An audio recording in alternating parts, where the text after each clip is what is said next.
Nagsimula na ang bagong cycle ng lock-in taping ng Incognito ng ABS-CBN Studios na pinagbibidanan na Richard Gutierrez, Daniel Padilla. Kasama rin sa action serye na iyon sina Ian Veneracion, Kyla Estrada at Varon Geisler.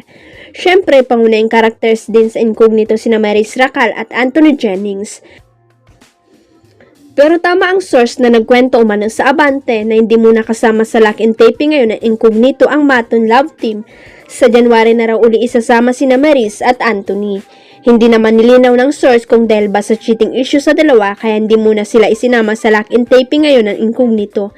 Ang chikang narinig lang ng Abante ay nagkaroon daw ng revision sa script. Iba talaga ang glow ni Francine Diaz nang mag-siya bilang patroller sa news program ng ABS-CBN Studios. Sa suot niyang all-white ensemble at fresh natural makeup, para siyang diwata na bumaba mula sa ulap. Pero hindi lang mga netizen ang napawaw sa kanyang aura, pati si Seth Fidelin, aba tila natunaw na parang ice cream. Sa Instagram post ni Francine kung saan ibinagi niya ang kanyang stunning look, nag-uumapaw ang papuri mula sa mga fan at celebrities. Heto nga ang ilan sa mga hanash ng netizen. So pretty. You did great, Chini. Grabing ganda naman yan.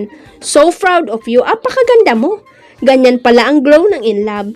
Pero ang pinakabida sa comment section walang iba kundi si Seth na nag-iwan ng simple pero aliw na statement.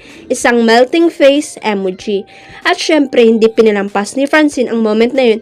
Game na game niyang sinagot ng ice cream yarn na may kasamang funny face emoji. Kwela diba? Agad namang kinilig ang kanilang fans lalo na ang mga shippers ng kanilang love team.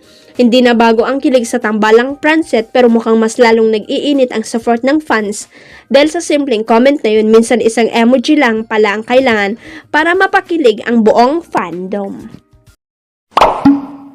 Huwag kalimutang i-click ang subscribe button at i-ring ang notification bell para sa latest at legit chika updates.